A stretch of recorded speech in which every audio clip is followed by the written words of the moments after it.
Hola, bienvenidos sean todos y todas a Ojalá. Con nosotros esta noche alguien a quien el secretario general de la Organización de las Naciones Unidas llamó el delfín dominicano. Es Marcos Díaz, que nos va a contar muchas cosas, porque ya nos las ha contado aquí incluso a nosotros fuera de cámara. Es bueno que usted sepa quién fue, quién es, qué se propone Marcos. Usted sabe ya algunas de las cosas que se propuso y que consiguió.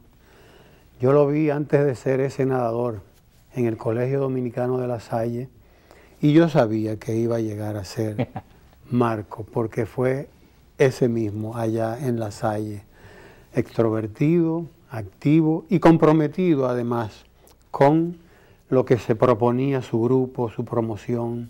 Sigue siendo ese Marcos, ahora comprometido con causas mucho más trascendentes, que son las causas del pueblo dominicano y son las causas de la humanidad.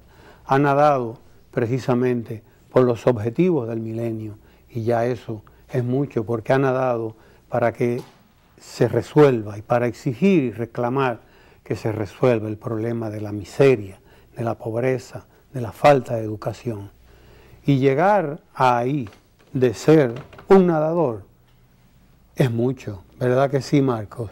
Bueno, gracias. ¿Cómo hace concreción este Marcos que llega aquí a esta etapa de unir continentes con su nado, de crear este símbolo, ¿no? Porque es un símbolo, lo que hiciste tiene un valor simbólico enorme. ¿Cómo va creciendo, Marcos? ¿Cómo es esa historia que te lleva desde el bachillerato en La Salle hasta el Marcos de hoy? ¿Cómo comienza? Dinos un poco de esa historia, claro, en este primer segmento, sí. Marcos. Gracias antes que nada por la invitación, un gran placer estar aquí en este interesantísimo programa. Bueno, yo diría que ha sido crecimiento en muchas facetas de la vida, la escuela obviamente, el deporte, la familia, y tener la bendición de haber encontrado en esas tres áreas un perfil muy similar.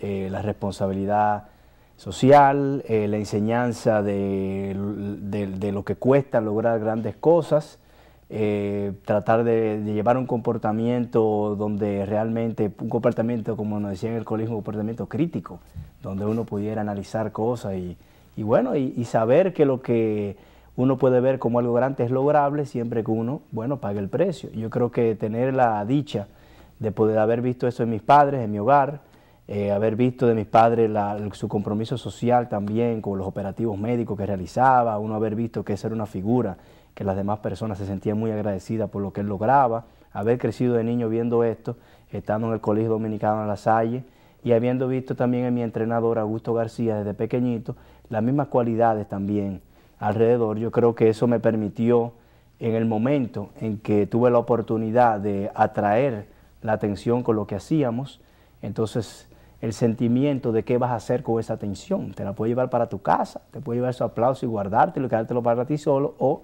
qué puedes hacer cuando tienes la atención de la gente. Y inicialmente fue la oportunidad de poder enviar un mensaje, y luego entonces a nivel de que íbamos trascendiendo en el deporte con metas un poco más grandes y buscando siempre un pasito tras otro, siempre buscando armonizar, ya que cada meta se convertía en una meta más satisfactoria cuando la podíamos compartir. Yo creo que de ahí viene quizás Marco un escalón no tras es otro. nada más un nadador, es un profesional también. Fuiste a la universidad, sí, ¿qué claro estudiaste que sí. en la universidad? Hice, de La Salle, tuve la oportunidad de estudiar en el INTEC. Una de las razones que yo elijo el INTEC era porque era un reto. En aquel momento entrar en era difícil. Entonces decía, pues ahí es que yo quiero estudiar. Entonces, ahí tuve la oportunidad de hacer administración de empresas y luego entonces se hablaba de que, de una época donde uno terminaba y decía, mira, ser licenciado, eso no es, eso lo puede hacer todo el mundo, así que tú necesitas algo más si tú quieres. Exacto. Entonces yo y un compañero de clase dijimos, no vamos a esperar más, inmediatamente terminamos, dijimos ya que sabemos cómo se estudia y estamos estudiando, nos vamos volados. Y entonces incursioné en la maestría en mercadeo que impartía el INTEC y después tuve la oportunidad de hacer una pasantía en Estados Unidos. Y ahí, bueno, siempre tratando, esos son los momentos más difíciles, poder tratar de mantener un nivel deportivo, mientras sí cursaba estudios en una estructura, educación universitaria en nuestro país que no va de la mano con el desarrollo deportivo, como sucede en otros países, donde lleva un vínculo muy estrecho el deporte con la educación universitaria, y para mí fueron los momentos más difíciles. Gracias a Dios que el deporte en el cual elijo, el maratón, los deportes de distancia, de fondo, el corredor de maratón, el ciclista de etapas, de grandes vueltas, y el maratonista nado, la edad de vida del atleta es más alta que si hubiera elegido un deporte de sprints, de corta distancia. Quizá no hubiera podido tener la oportunidad de lanzar una carrera deportiva post-graduado de universidad y llevarla a un alto nivel. Así que esas cosas creo que conjugaron a mi favor, y siempre digo, y siempre que tengo la oportunidad de reforzar con jóvenes cuál ha sido mi humilde experiencia, yo creo que los estudios me hicieron mucho mejor nadador. Indudablemente, no tengo la más mínima duda sobre ello. ¿Y no hubo un momento en que los estudios chocaron? Totalmente. Y pusieron en peligro al nadador? 100%, claro que sí. ¿O el nadador puso en peligro a los estudios? No, yo creo que siempre estaba la prioridad muy clara en mi casa, era una obligación. Y ya obviamente cuando ya uno va en la universidad, ya que uno tiene un poco más de independencia, yo creo que existían las prioridades muy claras. Y en el momento en que estudiaba, no estaba echando a andar una carrera deportiva, ni pensaba que la iba a poder llevar a nivel profesional. Era la pasión por hacer deporte, por la natación, por los deportes de resistencia, por los retos, y fue lo más difícil. La chance que tenía entonces era la madrugada o era la noche, porque nos pasábamos el día estudiando, y llega un punto también que para ser un profesional como tenía que tener alguna experiencia laboral. Entonces vino la parte laboral junto con los estudios, más el deseo de no abandonar a lo que era parte de la vida de uno, que era el deporte.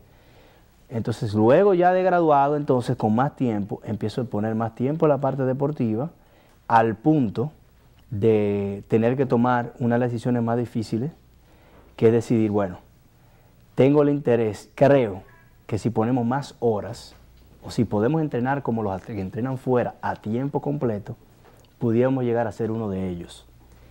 Entonces, la difícil decisión de en un país que no tiene garantía de ningún tipo para un atleta, muchísimo menos para un atleta a tiempo completo, y muchísimo menos un deporte que no era para aquel momento nada conocido como natación en aguas abiertas, la decisión de me voy a encaminar a dejar proyectos, vamos a decir, profesional en la parte de mercadológico de administración para meternos al 100%, y fue una prueba de un año.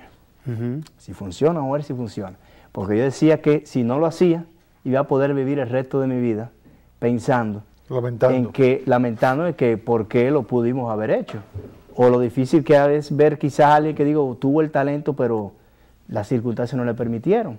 Entonces era una oportunidad donde no tenía familia, simplemente era un gran riesgo, donde quizás los esquemas sociales te decían, no puedes, tú tienes ahora que casarte y entrar a trabajar y hacer esto y hacer aquello, y romper un poquito ese esquema para intentar algo riesgoso y muy desconocido, que gracias a Dios al final nos mereció muchísimo la pena. Pero hay un momento, Marcos, en que hay que ganarse la vida. Totalmente. Y sobre todo porque uno se mete en familia. Claro, y tú te metiste en familia. Claro que sí. Y tenías que ganarte la vida. Eso es así. Entonces, ¿cómo ocurre? Porque no es tan fácil. Ese fue uno de los retos más grandes que asumí no solo yo, sino que asumí con mi esposa y asumimos como equipo. ¿Cómo poder mantener lo que entendíamos que podíamos llevar a un mayor nivel, mantenerlo vivo? Si no existía la posibilidad de financiar, no existían los recursos económicos y no tenía mucho sentido solamente poder generar lo que nos permitía convertir un logro en realidad y luego no tener con qué echarle gasolina al carro para ir a la piscina a entrenar. Y fueron momentos muy críticos y difíciles, y no faltó el momento en el cual existían frustraciones, en el cual uno pensaba, no llegamos 2 semanas más, es imposible, y momentos que uno decía, lo vamos a tener que dejar, y qué pena. Pero siempre, si se hacía la labor, siempre pasaba algo que decía, vamos a poder extenderlo un mes más. Y cuando nos comprometimos como equipo fue de hacer un proyecto de nuestra carrera deportiva muy profesional en cuanto a involucrar patrocinadores que nos permitieran llevar a cabo un plan a largo plazo. No entendimos la diferencia que existía entre una empresa donarnos algo y que una empresa pudiera ver beneficios de invertir dinero en vez de en publicidad convencional, hacerlo en un proyecto de Marcos Díaz. Cuando empezamos a concebir esa parte, entonces las empresas querían hacer negocio, no querían donar. Y entendíamos que sí, a veces iniciamos recibiendo donaciones, pero una donación la empresa dice, toma, pero no espera nada a cambio. Pero cuando ya veía que podía haber valores a la cual la gente asociaba, que podían ser adquiridos por una asociación con una marca, y entonces invertir en encuestas, tener personas relacionadas, asesores y personas a la cual cuando presentábamos un proyecto de esa empresa, podía decir, ¿en qué quiero invertir 500,000 pesos? En 5 páginas de periódico, en un evento que me va a proveer 10 valores que me es mucho más caro conseguirlo invirtiéndolo en proyectos de otro tipo. Y ahí entonces empezó la rueda a moverse y entendiendo y abriéndonos caminos muy difíciles, trillando caminos en empresas que no entendían esa forma de operar debido a que por primera vez se encontraba en el país un precedente de este tipo. Ya conocido un esquema en Estados Unidos que fue lo que nosotros tratamos de buscar aplicar aquí. Y es cuando las grandes empresas invierten sumas multimillonarias, no es porque el tipo le cae bien o porque el tipo es un campeón, es porque el tipo tiene una serie de valores en la cual asocia marcas y representa para atrás intangibles y en muchos casos tangibles también. Y eso nos costó muchísimo y no deja de ser un reto a diario, dar a entender, crecer con las empresas también y crecer con esos mercadólogos para que entiendan el lenguaje y realmente entiendan lo que hay detrás de una inversión en algún proyecto. Y bueno, como todo reto tiene sus, como yo siempre digo, no ha sido una línea recta hacia la meta y muchísimo menos en bajada. Ha sido con muchas curvas y encuestas y muchos tropezones. Pero al final, cada gran esfuerzo, a pesar de que hemos tenido momentos difíciles, yo creo que ha merecido mucho la pena. Un gran aprendizaje. Sí, claro que sí, porque creo que siempre hemos mantenido muy claro la razón por la cual lo hacemos. Yo creo que en estos días dimos con un análisis muy interesante cuando se me preguntaba en una entrevista de una revista afuera que qué tal la sensación de salir a nadar y llegar a la meta, salir caminando por la otra playa. Marco, eso Sí. tú nos lo vas a contar, pero en el próximo segmento, Claro que sí, con mucho porque gusto. ahora tenemos que hacer una pausa. Dejamos eso ahí Claro que en sí, la claro que carpeta. sí. Nos da mucho gusto conversar aquí con Marcos Díaz. Marcos, me parece haber leído alguna vez de que tú tenías problemas de asma, problemas Claro que sí. respiratorios chiquitos, y que bueno, esto fue un desafío, ¿no? Porque si hay una disciplina deportiva que todo el mundo enaltece, pero que es difícil, es la natación. Claro que sí. Mucha gente tú le dices, ¿tú sabes nadar? Sí, yo sé nadar, pero vaya usted a ver, ¿no? Tiene rigor. Cuéntanos un poco de esto, Es ¿no? así, El ese Marcos es pequeñito y entonces coger la natación. Sí, es así. Yo nací con difíciles condición de crisis de asma fuertísima, asma crónico. De bebé, me cuenta mi padre que llegaron a reunir la familia a despedirse, porque ya tuve varias veces el punto de perder la vida por las consecuencias del asma. Y bueno, fui subsistiendo, vamos a decir, y llega un punto en que a mis padres les recomiendan ponerme a nadar. Sí. A ver si podía, ya es algo ya probado hoy, ya es Los algo pulmones. recomendado para desarrollar la capacidad de pulmones, y ciertamente la natación me ayuda junto con los programas médicos, las medicinas del lugar, me ayudan a rebasar grandemente, a permitirme tener la vida de un niño normal. Y y no recuerdo la última vez que estuve interno en una clínica por consecuencia del asma. El asma te acompaña de por vida. Yo hoy día, de hace ya unos 2 o 3 años, he vuelto a ser un paciente medicado. Así que lo interesante que nos ha permitido llevar esta carrera deportiva es enviar un mensaje sobre la base de que algunos hubieran dicho que un nadador, una persona con difíciles crisis de asma no podía aprender a nadar. Sí, porque mucho menos. Tú no eres un nadador cualquiera, es un caso único en el mundo, ¿no? Exactamente. Es verdad, y entonces asmático. Además esto, pienso yo, Marcos, forja el carácter.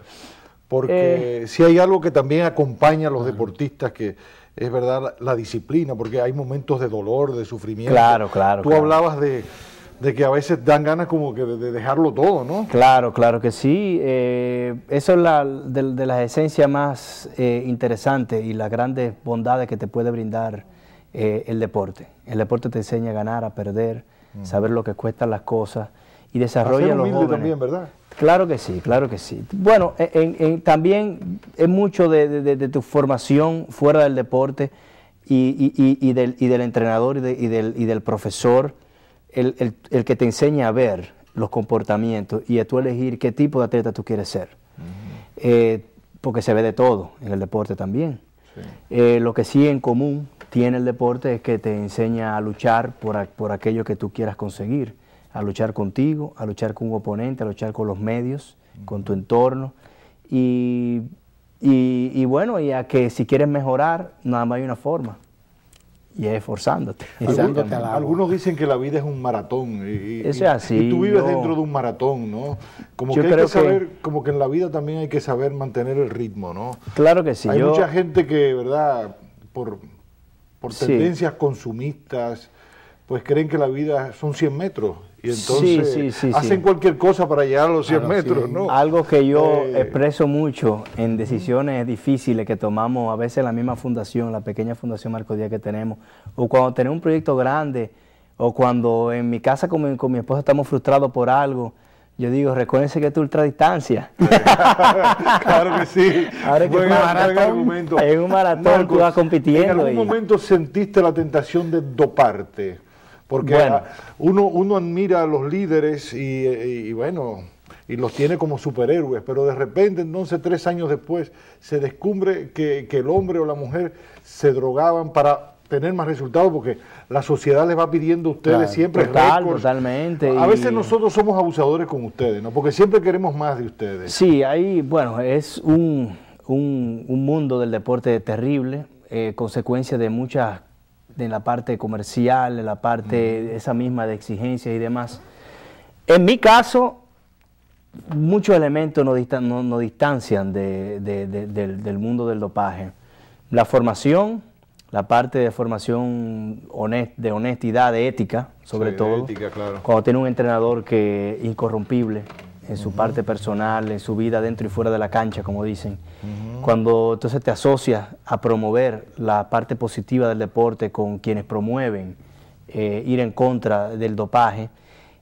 Y en lo personal también, cuando iniciaste en un deporte donde tú no tenías nada que... Tú no tienes que engañar a nadie. Donde ¿verdad? tú no tenías que engañar a nadie, donde lo que tú ibas a lograr nadie se lo esperaba. Un entrenador es un dictador, es un hermano, es un maestro, es un padre. ¿Qué es para ti tu entrenador? Debe de serlo todo. Debe de serlo todo. Y yo creo que el éxito en el caso de Marcos Díaz va de la mano con la relación que he podido mantener con mi padre, mi amigo y a veces mi hijo, con el dictador, con todas las facetas. Sí. Y esa relación que tenemos. Ustedes prácticamente se entregan, ¿no? Totalmente. Tiene que haber una confianza en la capacidad de ese entrenador. Y yo he sido una persona muy afortunada. A los 6 años me ponen en manos de Augusto García y es quien hoy día dirige el equipo de entrenadores. Desde los 6 años. Exactamente. Cuando entro al Club Casa de España a entrenar natación de piscina, es quien está a cargo del equipo. Llego a la adolescencia con una amistad ya más que un simple profesor nadador y cuando volvemos a hacer entonces eventos de distancia, de ultradistancia, es la persona a la cual me voy y quien conforma nuestro equipo. Entonces, un entrenador una vez escuchaba yo en una conferencia en el mundo del olimpismo que decía el entrenador no es el que debe de generar los estímulos para que su atleta mejore o para que su atleta logre físicamente lo que debe de conseguir.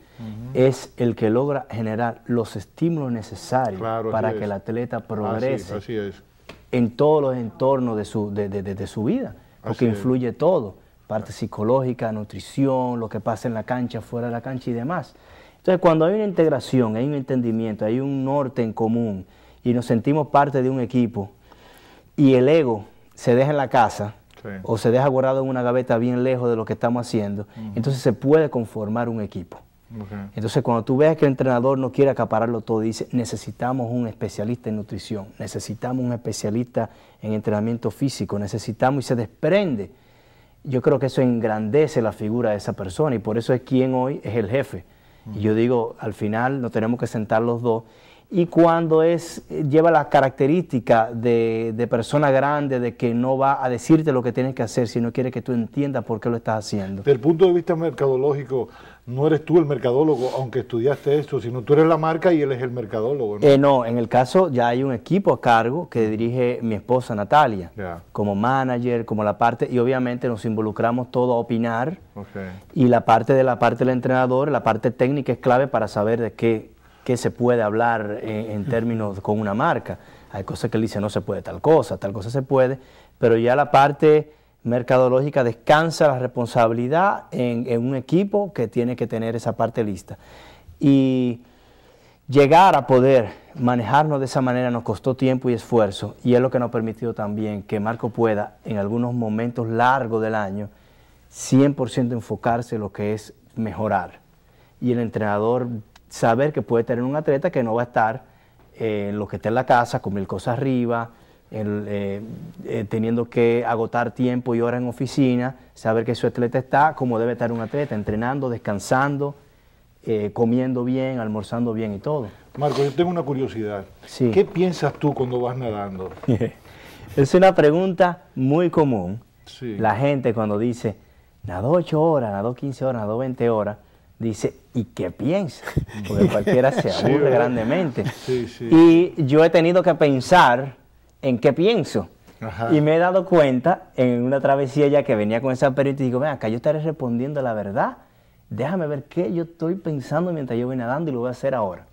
Y yo creo que en las carreras, en las competencias, donde salimos 20 atletas y hay que ganar, hay que tratar de llegar primero, hay mucha comunicación con tu entrenador en la embarcación de apoyo. Hay mucha estrategia. Tú tienes que ir muy concentrado en todo, en tu técnica, en lo que va haciendo el contrincante, en que te dicen pégate para acá, aumenta el paso, disminuye, cálmate. Y hay mucha comunicación, así que ahí tú tienes que estar, la verdad, que con temas muy concentrados. Sí, otro tema, no hay mucho espacio, tienes que estar muy atento a todo. Es un trabajo, ¿no? Claro, y hay que estar muy atento a lo que se habló, a las estrategias, levanta las piernas, vamos, avanza. Y vas en comunicación con las manos, y leyendo pizarra, y oyendo señas, y bien, y vas muy concentrado. Ahora bien, en las travesías, cuando vas en solitario, aún para récord, y en algunas competencias muy largas, donde el entrenador te dice, mantén el paso por las próximas 3 horas, ahí sí empieza la mente. Me pasa que trato de irme del lugar para evitar que el dolor y el cuerpo empiecen a negociar. ¿Llegas a sentir dolor? El dolor es parte del paquete. Eso está presente todo el tiempo. Seguro. Digamos, ¿cuánto tiempo ¿cuánto tiempo después de comenzar a nadar tú comienzas a sentir dolor? 2 horas ya te empieza a doler el cuerpo, ya empiezan a doler cosas. Pero tú has estado 22 horas nadando. Que te sientas muy bien un día, que te sientas muy excitado, muy bien, quizás te llega el dolor a la 4ª, 5ª hora. Pero Marcos, respóndeme, tú has nadado 22 sí, y si te comenzó a las 2 horas. Claro, viene lo que le llaman las paredes. Molido. Viene lo que le llaman en el deporte las paredes de dolor y se van rompiendo las paredes. Y viene una pared a las 5 horas, viene una a las 8. Y si viene una pared a la hora 15, a la hora 16 tú estás más confortable que la hora 3. Ahora respóndeme lo que me vas respondiendo. Quiero que tú me respondas la pregunta que dijo Ramón. Pero para terminar la parte que se piensa, cuando viene la crisis, el dolor extenuante, cuando el cuerpo te dice ni 10 metros más y te faltan 10 kilómetros, ahí es la mente. Tú preguntas cuántos kilómetros te faltan. Te lo van diciendo, te lo van informando. Diciendo. A veces tú dices, dímelo en la próxima parada o haces una seña para que te lo digan. Hay mucha comunicación. Y a mí me gusta que previo a la carrera definamos cuándo me lo van a decir. Para no desesperarme, para mantener la calma, etc. A veces uno tiene una crisis que uno no para de preguntar y viene el entrenador diciéndole, déjate morir. Déjate y vamos arriba. Déjate, y la mente, en ese momento la mente es la clave. Mucha gente dice, ¿qué porcentaje cuerpo, qué porcentaje mente? Y la confianza en el entrenador también. Claro, cuando llega la pared más fuerte que tú crees que no vas a avanzar 2 metros y faltan 10 kilómetros, la mente tiene que buscar la razón por la cual tú vas a seguir. En un momento de crisis, tu entrenador te grita, te dice... Él se da cuenta, desde que ve la manera como entra el brazo en el agua, ya él te conoce. Ya él sabe lo que está pasando. Y él le ha podido decir a gente al lado mío, va sufriendo. Me lo dicen después, él se entera. Hasta que yo se lo diga, ya él lo sabe. Y él puede tomar decisiones para sacarme de un momento de crisis. Él puede informarme, te acaba de llamar tu familia, te está dando ánimo por un celular, y eso te genera, te puede decir, están viendo. Ánimo, que esto es lo que queremos y para esto trabajamos. Y eso te da mucho ánimo y te trata de sacar de su momento de crisis. Y sobre todo lo que va en la mente del nadador cuando llegan los momentos difíciles. En los momentos fáciles uno piensa lo que sea, en los difíciles son los claves. Respóndeme ahora la pregunta que te hizo Ramón cuando en el otro segmento. La pregunta tú estás llegando y bueno, llegas a la orilla. Exacto, era la pregunta de... ¿Se puede caminar, Sí, sí se puede. Siempre hay, cuando los eventos son muy largos, son competencias, el clásico protocolo es llevarte a la carpa médica asistido. Aún estés parado bien, tú puedes levantar la mano y dar gracias y todo. Siempre va a haber gente al lado tuyo, ayudándote a caminar y sentándote a hacerte chequeo médico hasta que garanticen que tu salud está bien y te permitan sentarte, masaje y demás. La pregunta que me hacían me la hacían en una revista, decía yo antes del final del otro segmento, y me preguntaba qué se siente llegar a una meta. Y yo interiorizaba en ese momento y me daba cuenta que quizás pongo entre las cosas más importantes que nos han permitido continuar estando en esto, es precisamente que el sentimiento que nos generó mi primer nado en aguas abiertas de ultradistancia, todavía hoy por hoy, en cualquier nado lo siento igual. Es la satisfacción de cumplir una meta en lo personal. Cuando dejes de sentirlo, dejarás de nadar. Yo creo que no habrá mucha motivación y será muy difícil hacer algo sin ese sentimiento que te da. Y puede haber frustraciones, porque si lo hicieras por una primera plana, algo que no depende de ti, si no la logras te sentiría incómodo. Pero mientras te mantengas haciéndolo por algo que depende de ti, y es que cuando nos sentamos hoy decimos, vamos a hacer tal cosa el año que viene, wow, está difícil, vamos a hacerlo. Cuando tú sales del agua y dices, lo logramos, ese es el sentimiento más grande que cualquier premio, reconocimiento, esa es la esencia. Y mientras esa siga siendo la esencia, yo creo que nos podemos evitar malos ratos. Imagínense ustedes, nosotros iniciamos este deporte cuando internacionalmente era un deporte organizado, avalado por la Federación Internacional, pero aquí era tan desconocido que nuestras autoridades deportivas de natación y de gobierno no entendían y creían que no sabían. Decían, mira, después, y se nos cerraron todas las puertas de los organismos deportivos.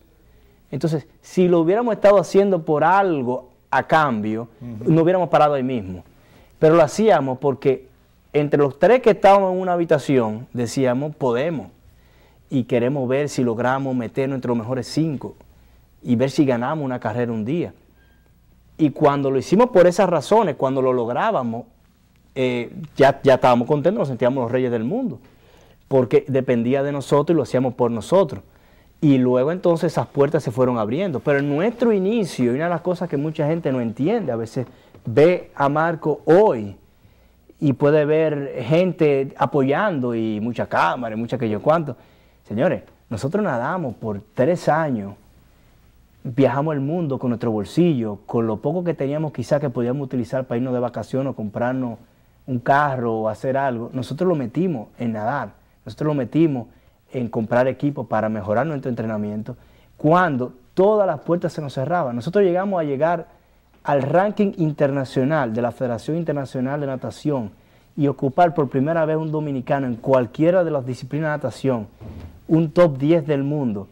Y nosotros ni siquiera fuimos considerados para ser nadador del año en República Dominicana. Son de las cosas que si tú nadaras por eso, no estuvieras nadando hoy. Y son de las cosas que nosotros teníamos que verla pasar y decir, wow, algún día tenemos una historia interesante que contar.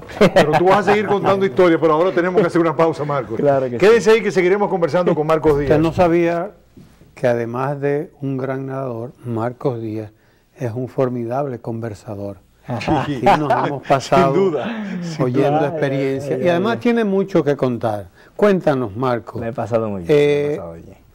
¿Cuándo, cómo y por qué tú decides unir continentes y asociarte a esta causa de los objetivos del milenio? Bueno, ya venía una parte de nuestra carrera deportiva en la cual distinguíamos la diferencia de hacer una competencia y de la travesía en solitario. Nuestra carrera deportiva ha sido mezclar esos dos mundos. Las competencias que nos dan el prestigio internacional no son hoy día las más publicitadas, pero nosotros solemos hacer unas 4, 5, 6 competencias al año y un proyecto de travesía en solitario. Y el proyecto de travesía en solitario se convirtió en proyecto de la fundación para, junto con el logro, mandar un mensaje y hacer bien social. Entonces ya venía a convertirse en un proyecto especial, fuera de lo que es competición. Específicamente en un proyecto especial es que yo he logrado la mayor distancia en el agua nadando, que fueron las 2 vueltas a Manhattan. Cuando se finalizan las 2, no ha sido en competencia donde yo más largo he nadado, ha sido en travesía en solitario.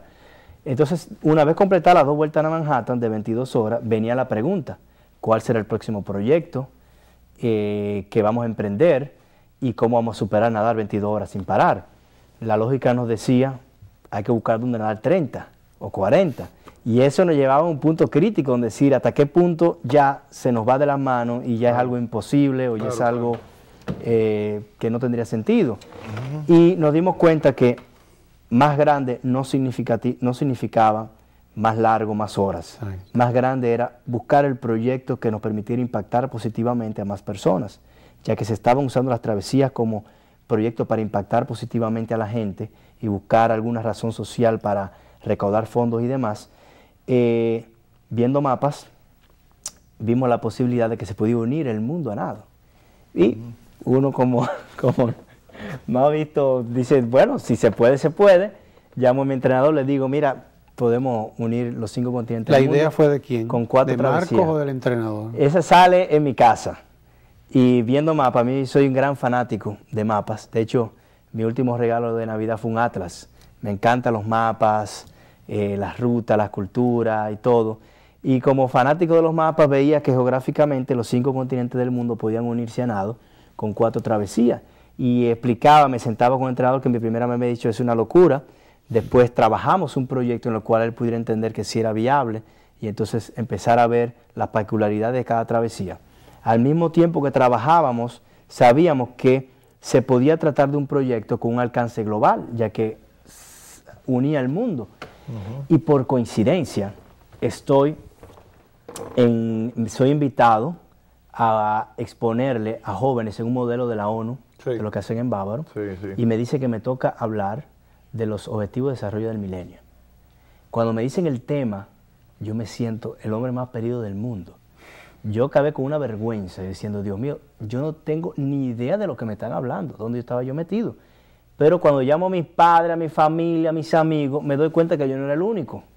Y cuando tengo que ponerme a estudiar para no pasar vergüenza con los jóvenes, me doy cuenta de la grandeza del tema y de que tan poca gente sabía de qué se trataba. Y expresando y hablando, yo llamo y digo, encontramos la razón por la cual vamos a nadar. Qué bien. Porque me remitía a cuando se firma el Pacto del Milenio, donde en aquel momento Kofi Annan decía, no será la ONU la que logrará los objetivos de desarrollo del milenio dentro de 15 años. Serán los gobiernos y su gente.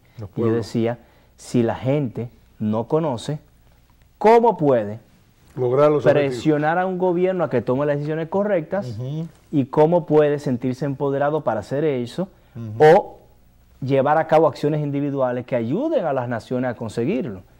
Entonces sometemos el proyecto para que la fundación lo brindara a la ONU con la oportunidad principal de dar a conocer el tema, movilizar a los jóvenes, movilizar a la gente para que el tema empezara a ser tratado con la urgencia que ameritaba, siendo el 10º aniversario del pacto el verano del año 2010, y nosotros queríamos remover naciones con el tema, y de ahí entonces viene, luego de un largo proceso, recibimos el aval de la ONU.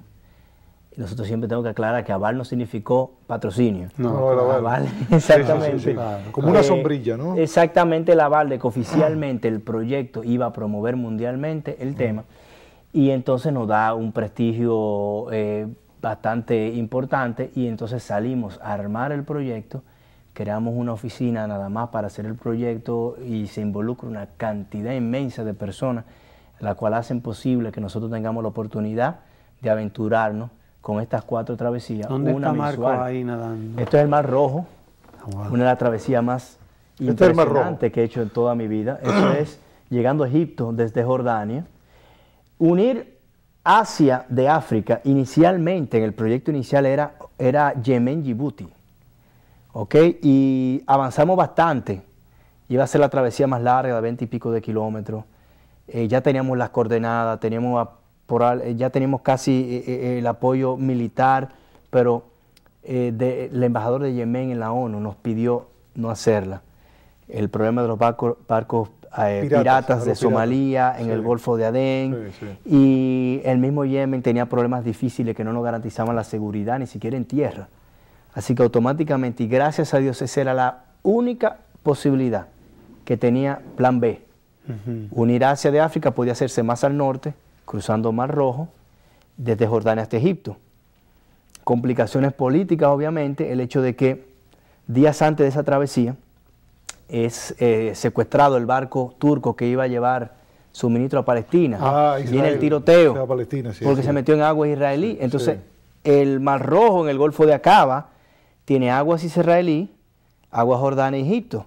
Nuestra parte más corta y el nado debía de rebasar cerca de la frontera marítima israelí, y eso nos lleva a tener que nadar más largo, llevarnos hasta la costa casi de frontera de Arabia Saudita para hacer un nado que fuera bien lejos de esas aguas tan celosamente. O sea que tú estabas en el conflicto de Medio Oriente. Tuvimos ahí parte de todo, y lo más interesante del proyecto fue tener la oportunidad de... El proyecto no fue solo nadar, el proyecto fue Conociste mucha gente, ¿verdad? El proyecto involucraba una semana de labor social y humanitaria en cada capital. ¡Qué maravilla! Entonces, llegar a Papúa Nueva Guinea para unir Oceanía de Asia no era llegar al nado, era llegar a hacer ruedas de prensa, era irnos a la jungla, a trabajar en colegios, universidades, hospitales, programas de ¿Y eso se ha niños con SIDA. filmado? Todo, gracias a Dios, fuimos con la idea. ¿Y dónde está ese material? El material está siendo trabajado ahora mismo para un documental, Ya. y la parte fotográfica para libros de imágenes.